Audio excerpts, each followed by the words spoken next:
Great to have Dr. Hai to share with us on what cybercrime situation is in Vietnam. So, Dr. Hai, can you introduce yourself a little bit to all our audience? Yep. First of all, thank you so much, Dr. Lennon Chang, having me to join. It's a very interesting it's a conversation. Yeah. I'm Hai Luong. It's a graduate my PhD in MIT University in Melbourne. I spent nearly 20 years to design and teaching for law enforcement agencies in the Vietnam, particularly with the police and police training in the Vietnam and Laos and Cambodia. And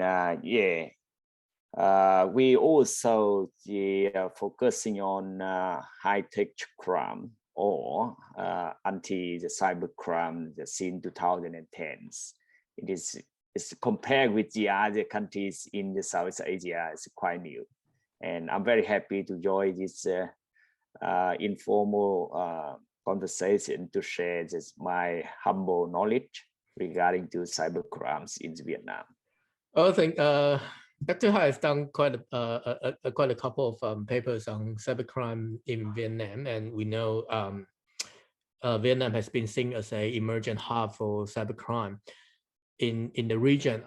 Could you tell us a little bit on what are the popular type of cybercrime in Vietnam and the development of cybercrime laws and regulations in Vietnam at this stage, compare with the Convention on Cybercrime, which you have done recently? Yeah. First of all, I want to raise and share from my background regarding to the key cybercrime problems in the Vietnam. Perhaps I can share at least 5 main points regarding to the cybercrime problems in the Vietnam currently. Firstly, is the scope and nature of market. As you may know, Vietnam is a country with a highly increased number of use internet and ITC, with more over 50 million in internet use. Yeah, that means over 55%. I'm not quite sure exactly, but over 50% population in the Vietnam now use the internet with social media such as Facebook or Twitter and so on, even though with their own software. For example, Yalo is now the number one software. The same Weibo in China. Mm-hmm. And online public services and government in Vietnam also expanding recent 5 years. Many public services had been conducted via the internet, such as e-tax, e-custom, important export, etc., e-business registration, or e-commerce and online placement. It's more and more common in the Vietnam. That's why it's Vietnam now is faced to a lot of challenges. Practical challenges to prevent or combat with the cybercrime threats in the Vietnam. It is the first key point. Is regarding to scope and nature market.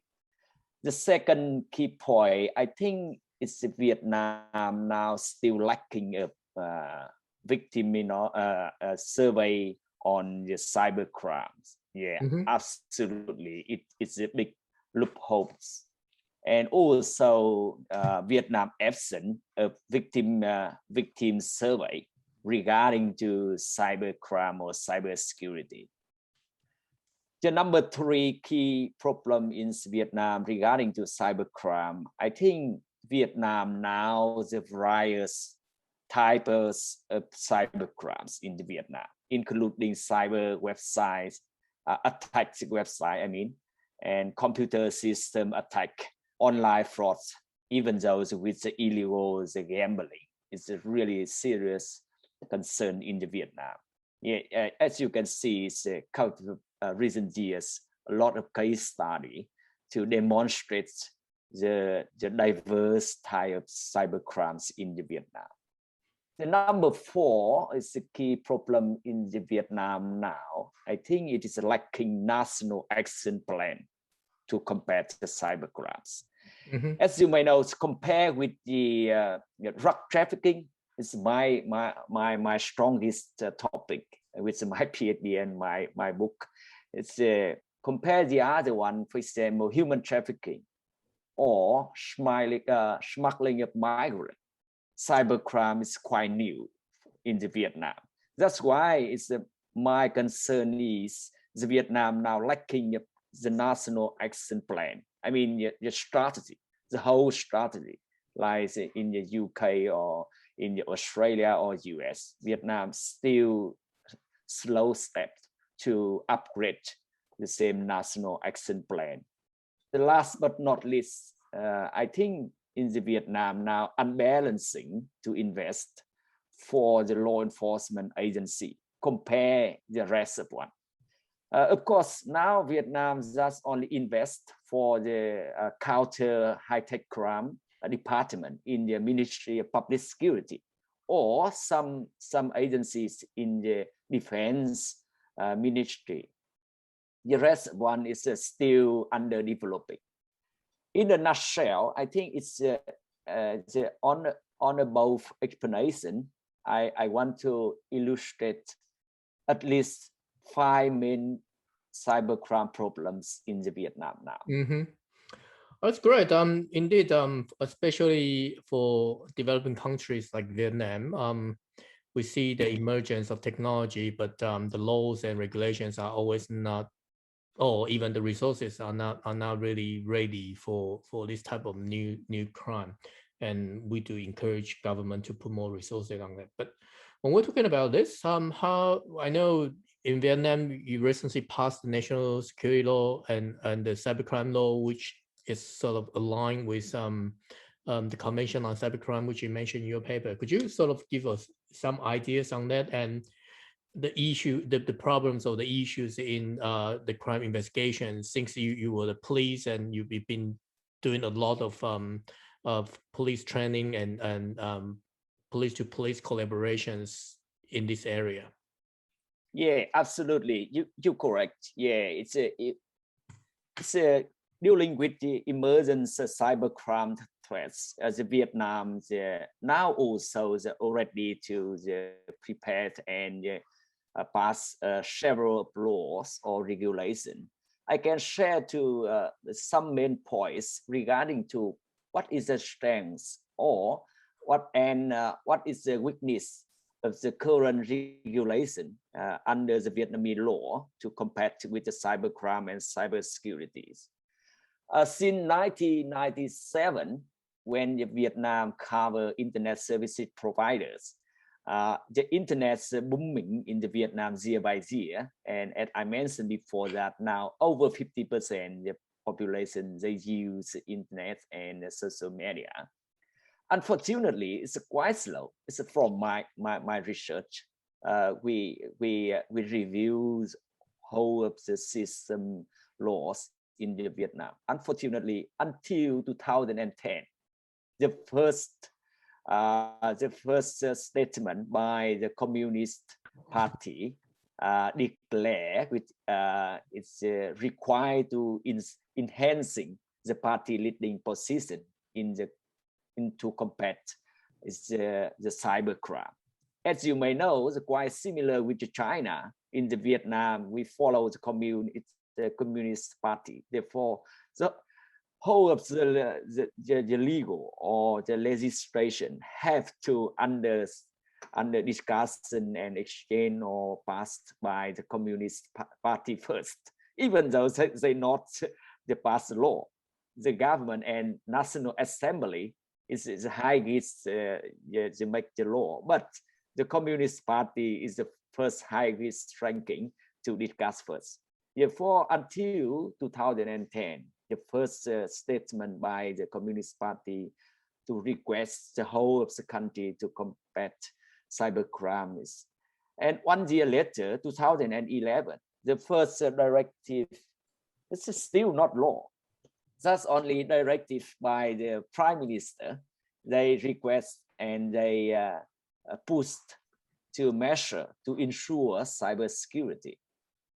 And as far as after a couple of these important regulation by the party and by the government, February 2010 is the Department of Counter High-Tech Crime, hosted and organized by the Ministry of Public Security in the Vietnam.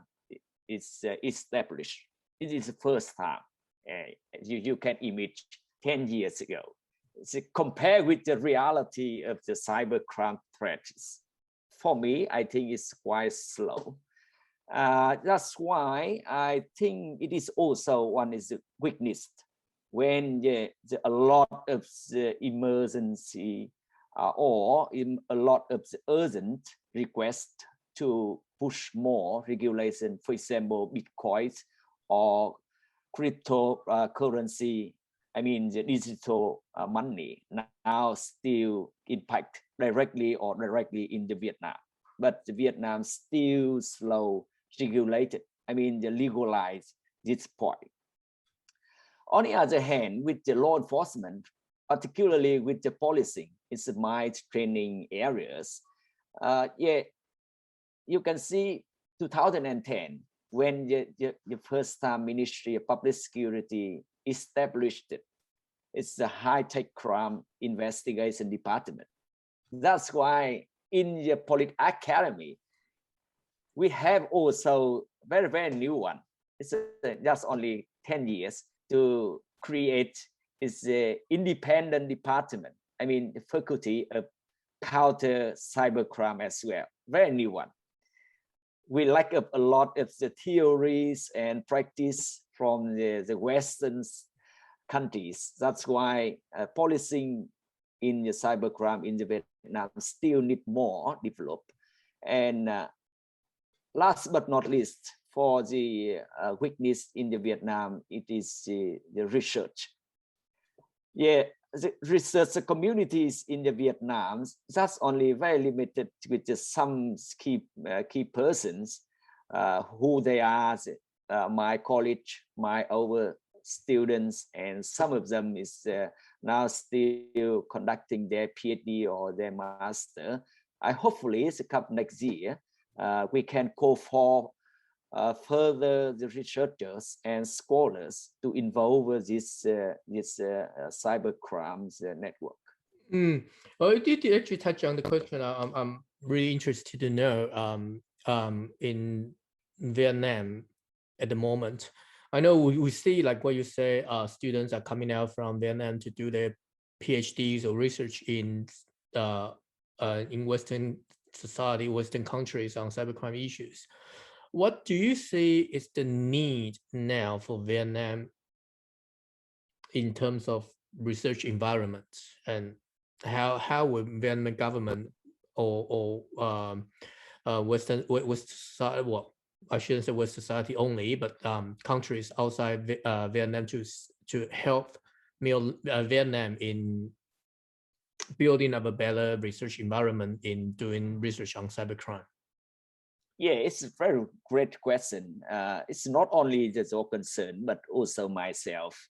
It's based on my current interest of research. I'm very totally agree with your idea. It's Vietnam should be more open-minded and should be encouraged.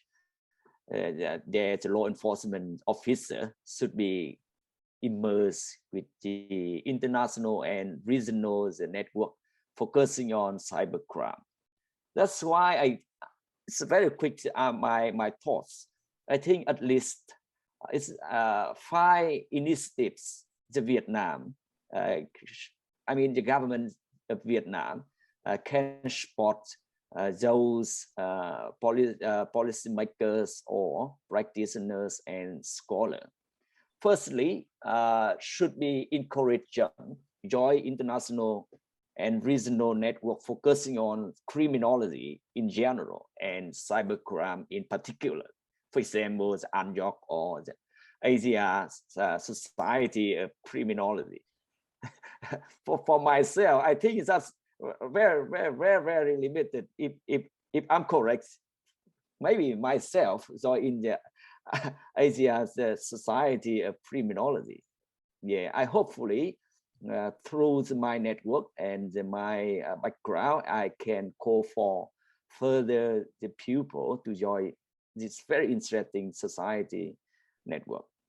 And secondly, I think the Vietnam, yeah, as you may know, it's the current criminal code of Vietnam, 2015. Now they issues and separate, quite happy, they separate one chapter regarding to cyber crimes. It's some of my papers in the journal. We compare between the criminal code of Vietnam and the European Convention on Cybercrime, Budapest Convention. We really highly recommend the Vietnam should be regulate and regularize, and also designed to fix with the Budapest Convention. Because, for example, with the data inference or child pornography, or with the forgery signature in the digital device and so on. A lot of the specific offenders in the criminal law in the Vietnam not really fit and not similar with the Budapest Convention. Of course, in the ASEAN, as you may know, that only Philippines they ratify in this convention. Hopefully, in the next time, the Vietnam can follow up and rethinking and also join this convention. That's why my second point, I hopefully can call for the scholar. Currently, I also create very small criminologist on the Facebook. I also hosted this group, and I encourage my new college to share, exchange, and discuss more detail 10 articles regarding to cybercrimes. Ideally, I want to separate one article by one article groups. For example, with the transnational fraud or phone scam or fake card, something like that. Hopefully I can create this very small group in order to investigate very deeply in your knowledge regarding to structure or modus operandi. And the third one, I think Vietnam government should be collaborate with the pioneers to research and publish. For example, yourselves, Len and Chuck, you are it's one of the first scholar in the Asia and Pacific to call for the scholar to looking for very deeply is the trend and patterns of cybercrime in the Asia. Yes, that's why I totally agree. The Vietnam should be more collaborative with the pioneers in the cybercrime. Last but not least, I think Vietnam should be open-minded and establish multi-agencies rather than focus on the law enforcement agencies to combat the cybercrime. As you may know, with the booming of technology, the police from myself training police, not only the professional techniques or strategy by the police force, but unfortunately with the ICT and with the social medias and with the technology, we need more another agencies, for example, IT's expert or the other specialist. Hopefully we can create this mix and multiple agency. That means can help Vietnam improve effectiveness of the combating cybercrime. I think so. Well, that's very interesting. It seems that and you have a lot of initiatives from Vietnamese government, but will you have any suggestions for those academics here who are listening to this talk? If they are really interested to do research in Vietnam or in ASEAN, what will your suggestion to them? How how do you think they'll be able to get involved into this region? Well, as you may know, it's with the Southeast Asia. Now it's increasingly with the internet and its impact on its society and economic, and even though with the political as well. Therefore, ideally, I hopefully in the soon time, yes, Asia, the criminologists, including with the policymakers and practitioners, should be create one is network for the collaboration and cooperation to research and publish their ideas and their findings regarding to the combat cyber crimes. It's a very, very, very good network where we can share and of course, share to be shared, even though maybe 10 countries in Asia, different legal system, but we can share with the policing in cybercrime. For example, we can compare and contrast modus operandi is a cyber related crime in all the 10 countries.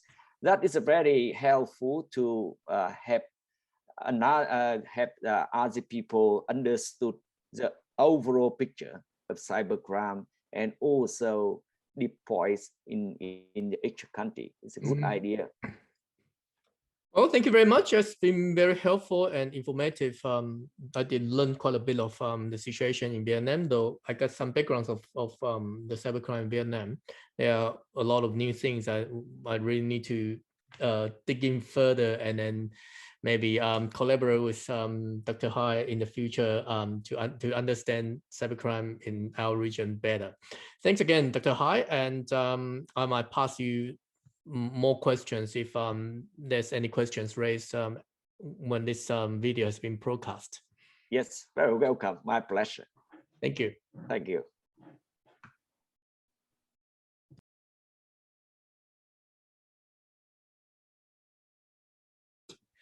All right. Now we have Dr. Latha Subramanian.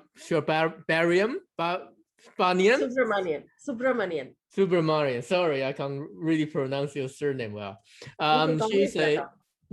She's a senior assistant professor at University of Madras, and she's a leading cybersecurity criminologist in India.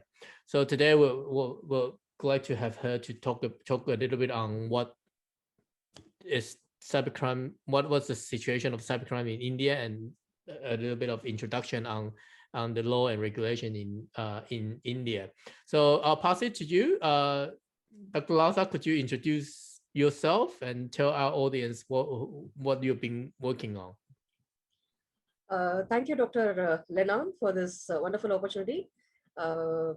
I'm Dr. Latha. I'm from Madras University. I teach in Department of Criminology.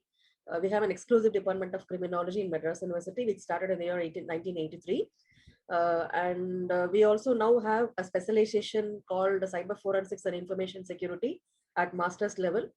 We have separate degree for that particular discipline. And I had been the privilege of coordinating, introducing, framing the syllabus, and teaching the students from the year 2005. So I'm sure that I'll be able to contribute sizably to this particular topic, cyber crimes in India, in the overall session, whichever you're handling. So you can actually raise any question related to that to me. Generally, I work with various organizations on, teaching about cybercrime, cyber forensics, and information security also. I have also involved in some international bodies. Like I have written a few articles also in that. So I think this knowledge will help you to know more about from me, and whichever I can contribute. Thank you, Latha. So the first question is that could you tell the audience who is participating in this section, what are the key cybercrime problems in India? I know India has been such a huge country, must be and well developed in technology. What do you think are the key cybercrime problems that challenge India at the moment? Yes. Before I speak about this moment and what is happening at this moment in India on cybercrime, I just want to give a brief introduction about the culture which we have in India. Unlike other Asian countries, or I can say unlike other Western countries, but similar to few Asian countries, we have a kind of tradition here where family is given important and relationships are given important. Most of the time, the crimes related to women and children are common in India in the cyberspace, and more specifically, see, for example, the cyber crimes got registered in India from the year almost, I think I can say around 2008, after the information technology law was enacted. So then there was a separate cybercrime cell, and they started enacting the particular they enacted the law and the cybercrimes got registered. So when the cybercrimes got registered for the first time, most of the crimes which were actually registered was against, a crime against the girlfriend, a crime against the ex-wife, or the crime mostly committed by some, disgruntled employee. So these were the crimes that were got reporting in the year 2008, and almost for I think till 2014 that was the trend continuing. Most of the crimes reported, I quote it again, they are all the reported crimes. Doesn't mean that the corporates did not have crime or any other financial related crimes were not there. It was not so, but most of the crimes reported was such a kind. But we could find a kind of drastic change, or at least a notable change in the reporting of cyber crimes. Normally these crimes are recorded by National Crimes Record Bureau in India, and they come out with a publication called Crime in India. So recently the NCRB, that is National Crime Records Bureau, which is actually manned by Ministry of Home Affairs India, has published this report. So we can see that there is a shift in reporting cyber crimes on various other aspects also. For example, like cyber stalking, then cyber bullying. So these are the crimes which are getting more reported now.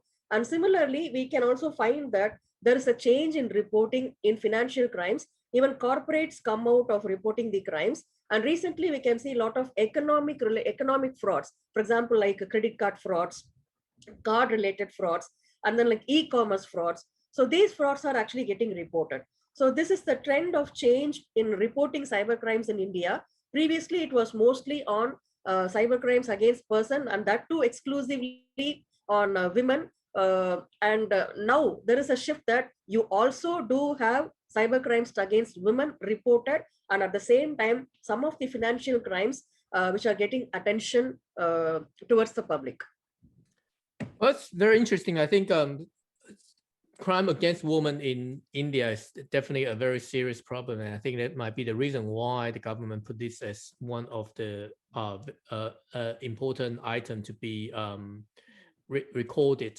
And now it's great to see that the government is also trying to keep the record of different types of cybercrime. And when we're talking about all this type of cybercrime, was there? I cannot say that the government is trying to take it up, but it is the kind of reporting among the public. Previously the corporates were not ready to report, as in any other country. They were not ready to report because they felt it is a kind of stigma. It's a kind of shame, or it's a kind of reputation drop for their company. So they were not ready to come and report. But now they are also ready to come and report that they can seek some remedy, especially financially. When there is a huge loss like 150 crores or 160 crores or some millions of amount, then they actually need to sort out the solution through the police. So they are trying to do that also. And credit card frauds. Previously, the usage of credit card cards were very less. But now people are into a lot of other types of cards. So they are ready to come and report when the card is lost and when money is stolen, or when we have identity theft. See, recently a private study has revealed that in the last year, especially during pandemic period, almost 67% of the crimes in India were mostly identity theft. I think this is a similar case in other countries also. Okay, so along with the changing trend in other countries, the reporting of cyber crimes in India is also actually changing. It should touch on very good aspect. Well, in old days, when we talk about cybercrime, the victims are usually feel shamed, especially for this kind of fraud or scam. But like what we've been talking to each other in the past years, we always think that this kind of things should be, this kind of stigma should be changed, and we should stop shaming the victims. Rather, we should give instead we should give give them more support and ask them to stand up. That's a very good point. And could you briefly outline the current regulations or laws that Indian government is applying to regulate all these kind of different types of cybercrime? Yes. See, there are key laws. See, prior to 2008, the Indian Penal Code, you should be knowing about that. The Indian Penal Code is the Bible for all the lawmakers and judiciary that goes along with the Criminal Procedure Code. So in the Indian Penal Code, they have classified lots of crimes like crimes against property, crimes against person, and crimes against nation. And they have defined the crime and also given the punishment. So prior to 2008, whatever cyber crimes happened were reported under Indian Penal Code. But in the year 2008, an exclusive law called Information Technology Act was actually promulgated. So after that, and the law has actually around 10 to 15 sessions of various clauses of crimes that can be punished under cybercrime. Okay, so after this, some of the crimes, I will not say that all of the crimes, but some of the crimes actually got reported under IT law also. The IT law focuses morely on pornography and then like hacking, then data theft. So these are the core areas where the IT law actually focuses. So like after the evolution of this Information Technology Act, the cyber crimes get reported both under Information Technology Act and also under Indian Penal Code. And apart from that, we also have a lot of social legislations. I'm sure that every country will be having a lot of social legislations. And we have so many states in our country. So there are some state-specific laws, and there are also some common social legislations like Juvenile Justice Care and Protection Act, then like Indecent Representation of Women Act. So we have and the Sexual Harassment Prevention Act, Eve Teasing Prevention Act. So we have such social legislations existing in our country. So these crimes are also reported. For example, pornography will be reported under IT Act also, and at the same time, Indecent Representation of Women's Act also. So whichever will be giving the hardest punishment, severest punishment, then that particular law will be adopted, or compounded judgment will be given. So like we have multiple laws, though exclusively we have Information Technology Act as a cyber law, and also we have some provisions for intellectual property rights.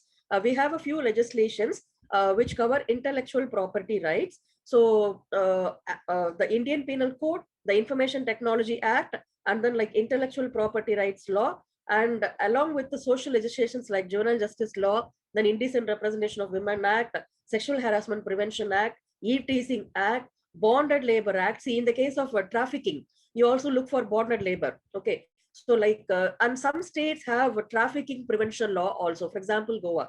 So like some states have, there is no common law for prevention of trafficking, but we have some states have that. So all these crimes are reported in a compounded manner that when a cybercrime happens, it will be a kind of combination of cyber law for this particular act. And the Information Technology Act got amended twice, depending upon the need of the time. And now more data prevention is given important. Data prevention, data privacy is given important in the law. And pornography, child pornography is become an offense here as any other country. So anybody can report child pornography, because the recent study, especially in pandemic, it is found that the most, at least the India stands third in supplying the child pornographic materials. So stricter actions are actually taken against those who are producing child pornographic materials and also those who view child pornographic materials. So child pornography is given more importance. Though pornography as a whole is seen as a kind of offense, child pornography is given more importance. So all these aspects are covered in our cyber laws, whichever is existing. And Information Technology Act is amended every now and then. So far, it is amended thrice in our country. Well, you did touch on the, I know the Personal Data Protection Act is under drafting at the moment in India, and we do hope that it can pass very soon, as it's important aspect of law that important piece of law that every government should have. And yeah, actually, we do have a provision for data privacy in already existing Information Technology Act, but still the government wanted to come out with exclusive Data Privacy Act because that is the need of the hour. So that is why they have drafted it. And I think no sooner they will be implementing it also after placing it in the parliament and getting accepted. So I think that will be an exclusive act very soon. Well, and you've mentioned that it seems that India has very comprehensive laws system. I mean, different type of laws that regulate cybercrime. Do you see any weakness that need to be implemented, or the weakness that the government need to do in order to make the law more accessible or more applicable? Yeah, there are 2-3 things which I need to observe in this manner. One thing is already the Information Technology Act is available, and we have some more laws which are governing directly or indirectly on cyber crime. But what I felt is like there's a gap between the law and the implementation. It needs a lot of training among the law enforcement officials, both police and also judiciary. So that was the missing aspect so far, that they were not able to appreciate the existing provisions and book the offenders under those particular laws. But to fill this gap, now the government of India has recently come out with a lot of cybercrime cells, and they have mandated that every district should have a cybercrime cell, and they are also in the process of training the police officials.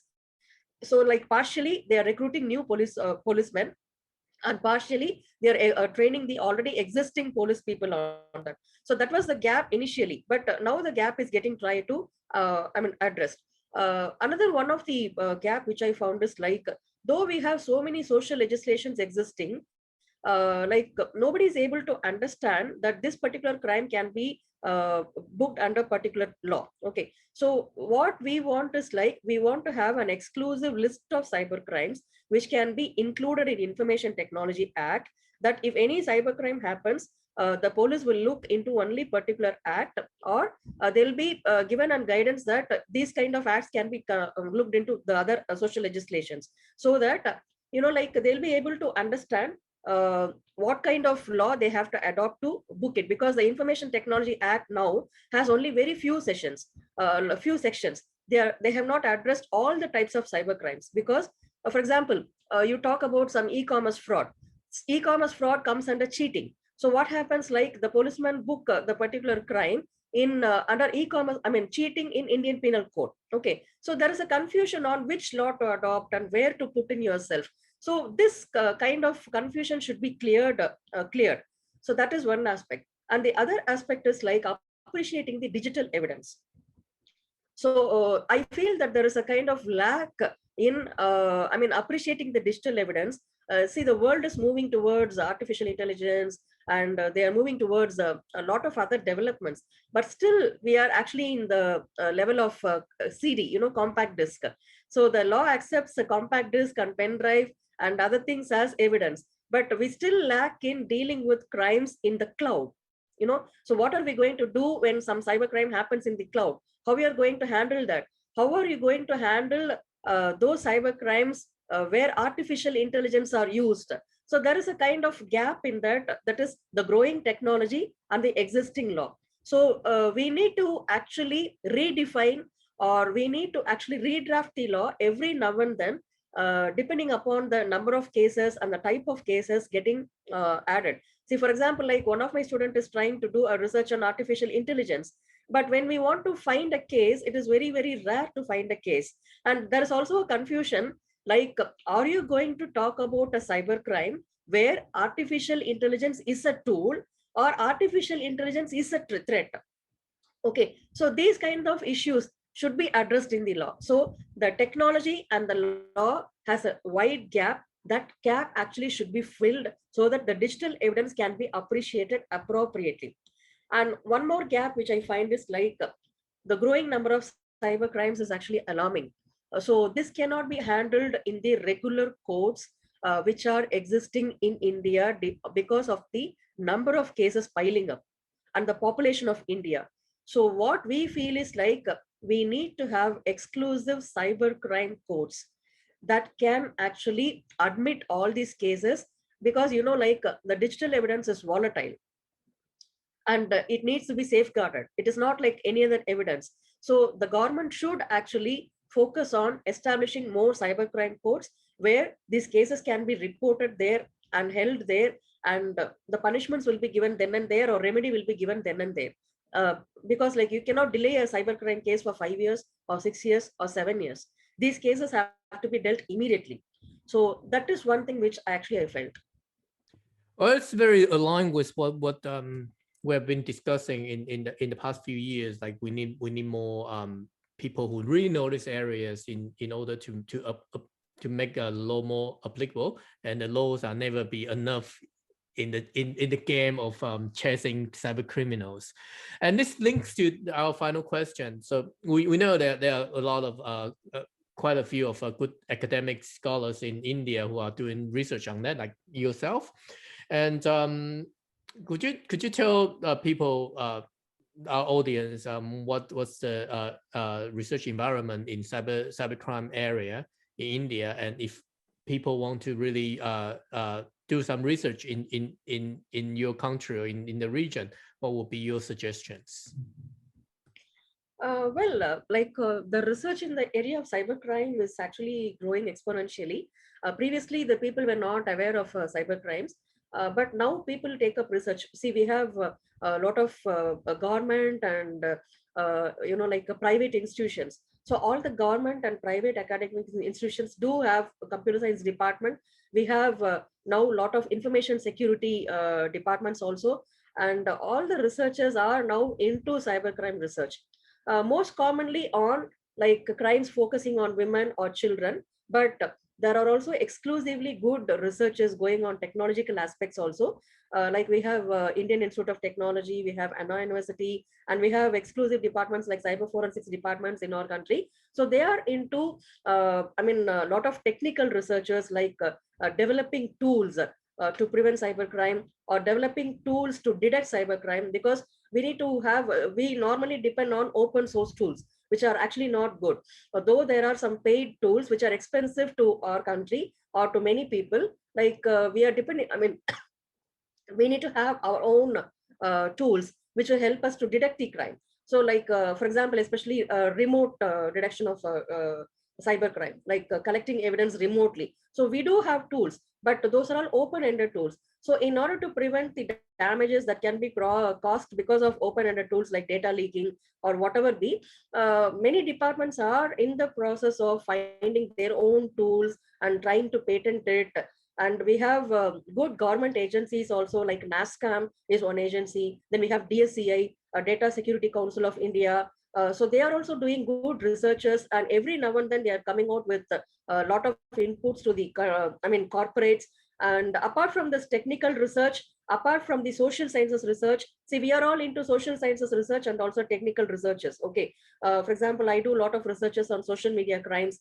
Then I also do some researches against cyber crimes against women and children exclusively. So we keep doing that. But at the same time, we also have some surveys going on in our country. So frequently, we do have surveys which focus on what are the various types of crimes happening in the corporates. So we have some private bodies, they exclusively keep conducting the surveys every year. And these surveys are so helpful to the academic researchers to make them understand what area they have to focus more on. So I can say that the research in the area of cybercrime is actually growing nowadays, and people are ready to contribute for that. That's great. I think this is also important. Things we're moving all into the digital age, and it's great to see that more and more people in India are contributing themselves into this area. And we definitely see that cybercrime is without borders. So yeah, definitely, it's a kind of challenging area. Yeah. So people want to venture into it. Well, thank you very much, Dr. Lasa, and I believe this will be very helpful to all our audience to understand what is happening in India. And I believe there might be some questions which I will pass to you later when this has been broadcast. Thank you again. Thank you so much, Dr. Lennon, for this opportunity. Thank you. Thank you.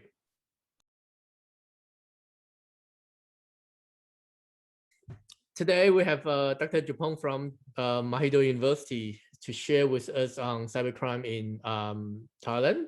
Dr. Jupong is one of course, a leading academic in Thailand in this area, and I've known him for many years, and I know his research has the majority of his research focused on cybercrime law, and I believe he will be the best person to talk about these topics to the audience as my students.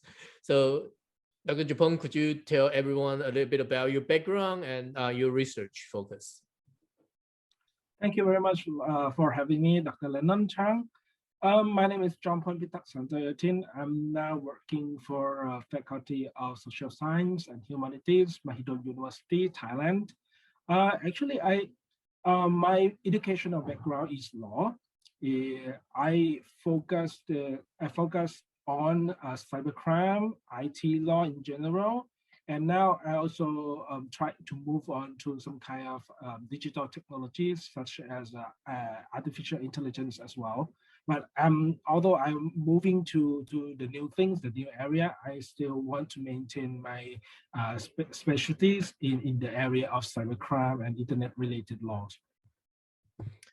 Thank you, Jupong. Now let's go back into our questions. What are the key cybercrime problems in Thailand, and what do you think might be special in Thailand?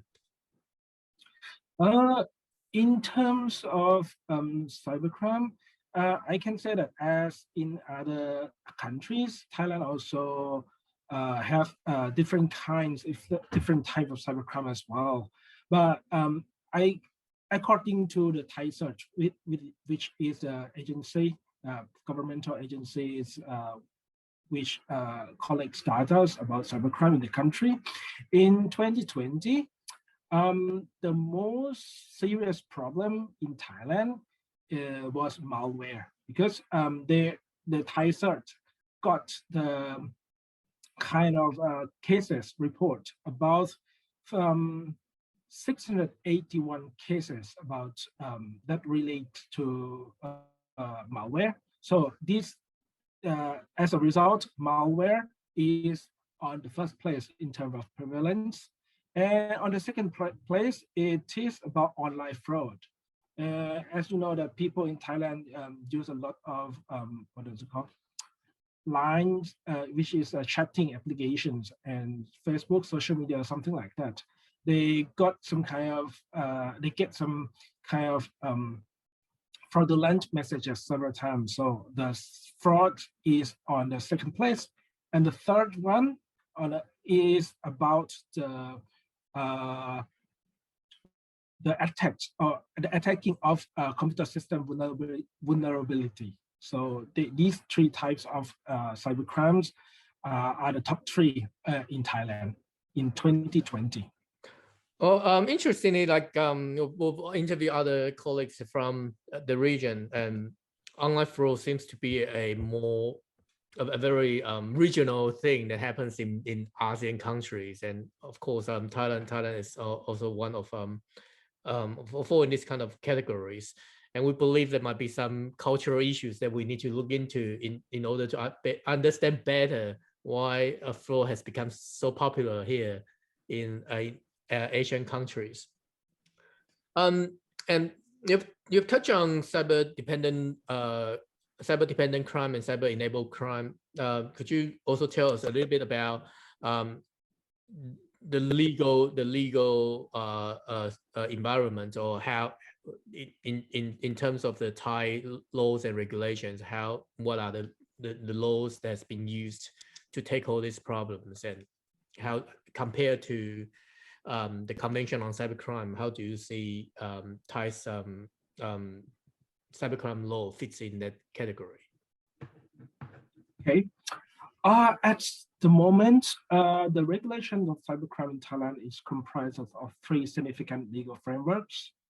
The first one is we have a Computer-Related Crime Act 2007, and it was amended once in 2017. So this is the key piece of legislation. And of course, it is the first one which came into effect as well, right?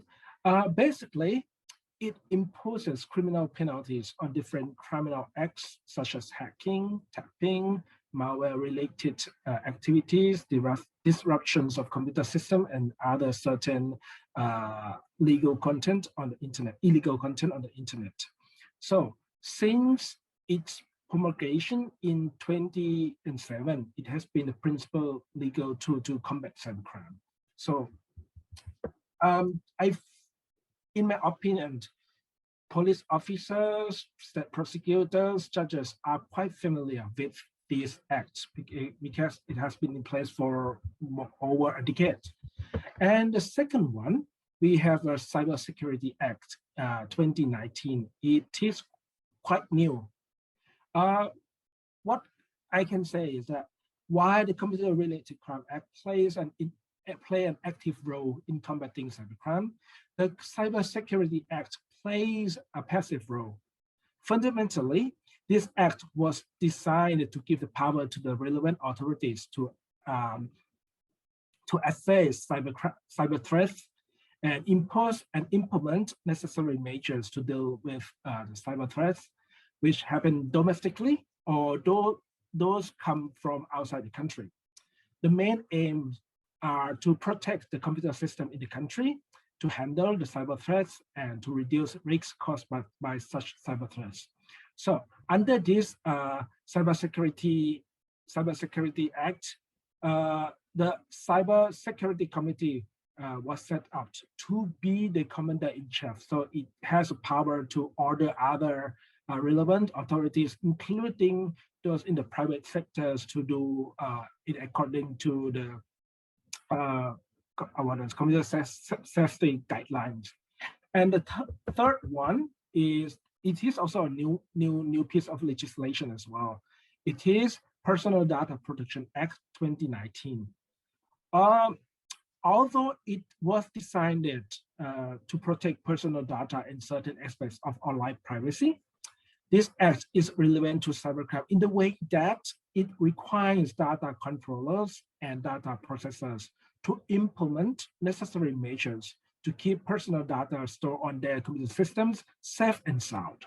And if there is any online intrusions or an accident of data leak, they have to notify the Personal Data Protection Committee and data subjects without delay. So these three pieces of legislation are the key regulations which the Thai government uses to deal with computer crime in Thailand. Well, you mentioned about the Personal Data Protection Act, data privacy. It's interesting that it seems to be a trend in the region as well. See other colleagues talking about that. When you touch on the reporting, is it a mandatory reporting? I mean, if the companies or agencies fail to report, they'll be punished? Yes, exactly. So just like because this law itself, actually I can say it is not kind of pure criminal law. However, it imposes the duty on the data controller and data processors to report without delay. Without doing it, they will be fined. So I think the fine is a big amount of money in Thailand as well. So at the moment, many private sectors, businesses, and companies are afraid of it and are quite in the panic state because they have to prepare to set and overhaul the whole system of data processing and data storage. So it is a big deal now in this country. Yeah, I believe so. For most of the countries who are starting to launch this personal data protection law, everyone is watching and see how they can really align with the requirement of the law. And back to our questions. So we talk about all these laws and regulations and different types of cybercrimes, and I think one of the questions that interests most of the our audience and students here will be, what do you think might be emerging in Thailand in terms of research into cybercrime, and what might be how would be able, what would you recommend, suggest or recommend in terms of building up international collaborations with colleagues in Thailand on this area? So I would like to say that although cybercrime is not new in Thailand, cybercrime research is still at the toddler stage. So everything for researchers, everything is quite new. Cybercrime changes and evolves rapidly. Research in this country, in Thailand, is quite slow and typically lags behind the new cyber threats. Moreover, the research in Thailand still very much depends on knowledge from other technologically advanced countries. So it means that Thailand rarely builds up its own new knowledge at the domestic level. So another thing is both IT technicians and those in legal studies, and including those in social science, conduct research on cybercrime. However, it appears that these two sections lack dialogues and conversations. In many cases, IT people just do not understand the legal and social context in Thailand. Likewise, judicial and social scientists do not, and they even don't try to understand technical issues on cybercrime as well. So for me, I think the collaboration between these two sections in doing research is very rare at the moment. Another thing is information and data, which are essential and necessary, just like a raw material for conducting research in this area, are kept by public and private sectors. However, both sectors are not quite willing to share information with each other and with researchers in the higher education institutes as well. So it is very difficult for researchers, including me, to get in-depth information and data from them. So for example, if I want to get the statistics in depth about the aspects of the cybercrime, I have to write a long letter to explain everything, get approval from my boss, and submit it to the, for example, Ministry of Digital Economy, and wait for the whole bureaucratic process. And that's really discourages me to carry on. So to a certain extent, I feel like it is much easier to do research on cybercrime in other countries rather than in Thailand. So that is the main problem here. Well, for cybercrime, we will say it's a more interdisciplinary cross-nation studies. It's different to the traditional disciplines that you just need to focus on your own discipline. You don't have to know what is happening in other disciplines. But you did actually touch on a very interesting topic that in cybercrime areas, a lot of people still think that's the problem of technology or from computer science. The research from social sciences or even from law are still less important. I mean, exactly. To some people's opinion.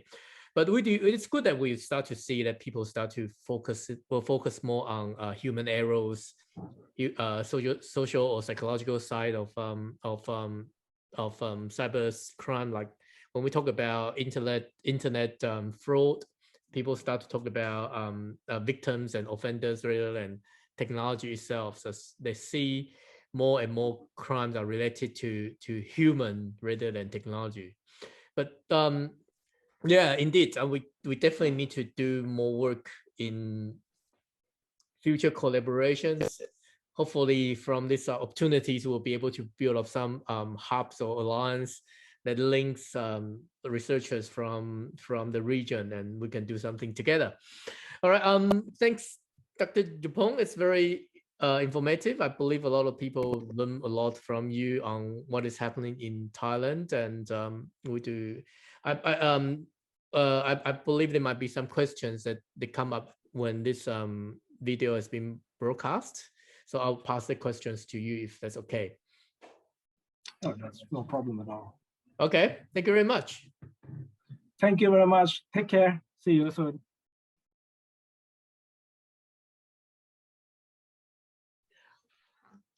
All right. It's great that we have Dr. Christy Zhang, the associate professor from National Taipei University of Technology, to tell us a little bit about cybercrime situation in Taiwan.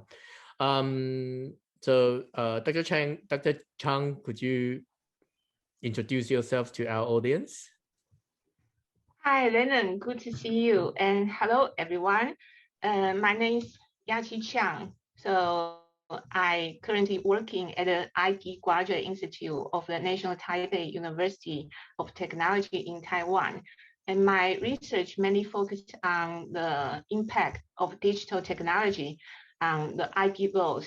And also sometimes I touch on the tech policies regarding the internet technology applications. So it is a great opportunity for me to be able to talk about the development of cybercrime in Taiwan.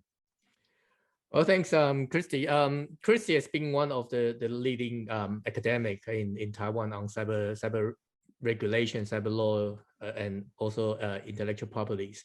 So you're definitely one of the most suitable person to talk about this topic, about the situation in Taiwan.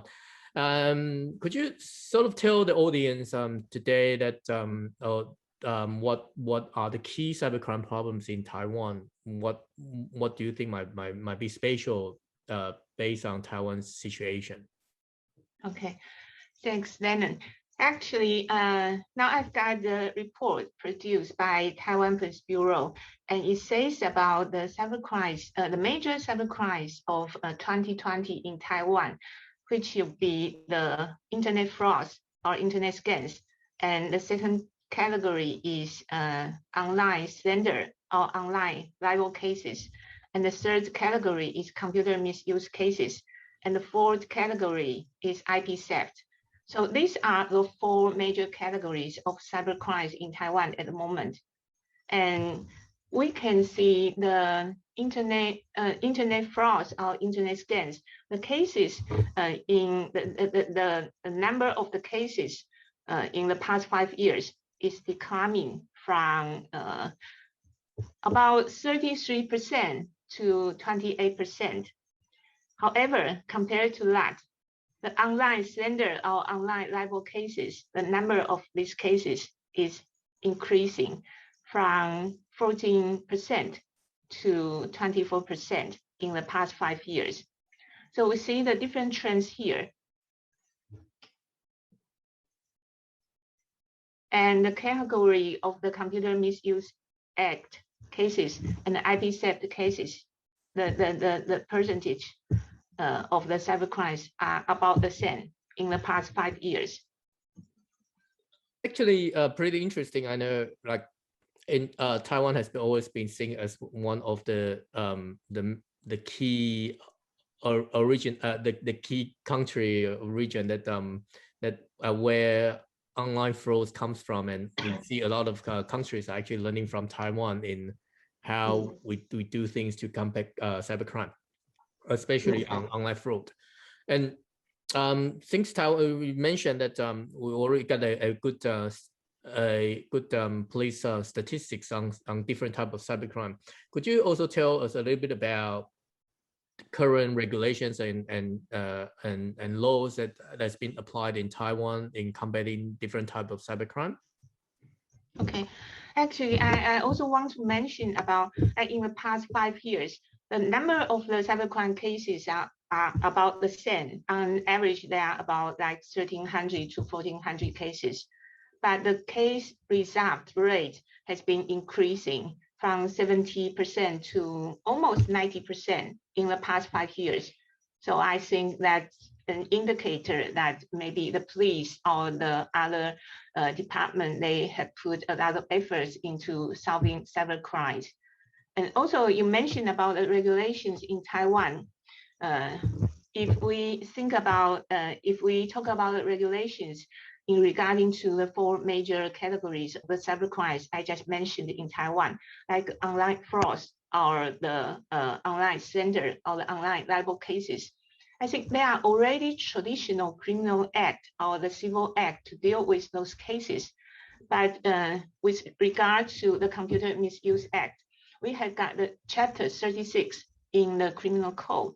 It's similar to the Computer Misuse Act. The whole chapter is about the computer misuse behaviors and their criminal responsibilities. And also about the IP theft, the last major category of the cyber crimes in Taiwan.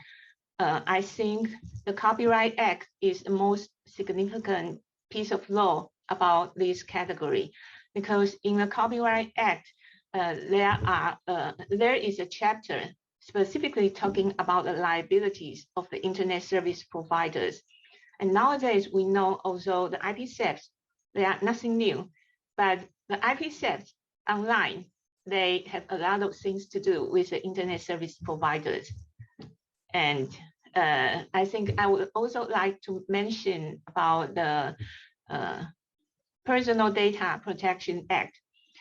Although personal data breach is still not accounted for the major categories of the cyber crimes in Taiwan, I think data breach issues or the cybersecurity issues have becoming more and more prominent in the cyber law research area. And Taiwan introduced the Personal Data Protection Act about 10 years ago. I think it's about in 2010 or maybe 1 or 2 years later. But this piece of law, although is dealing with the data breach, but it is not specifically about the online data breach. So both online and offline data breach will be under the scope of this piece of law. And also, I would like to mention about one issues about the cyber crimes in Taiwan, which is getting more and more attention from the public. That is the online disinformation spread, especially maybe from the foreign power. And 2 years ago, there's a proposal of Digital Communication Act that proposed by the legislative yuan, but it failed to pass in the Congress. And the main concept of this Digital Communication Act is to request the digital platforms, these internet intermediaries, to take bigger responsibilities in terms of content moderation policies or to harness the online disinformation. So I think basically these are the recent development of the regulations in Taiwan regarding cyber crimes. Oh, indeed. The Chapter 36 of criminal law in Taiwan is pretty much aligned with the Council of Europe Convention on Cybercrime. We know it was passed in early 2000s, and since then, Taiwanese government has also do some amendment on criminal procedure laws and different laws in order to catch up with some new type of cybercrime.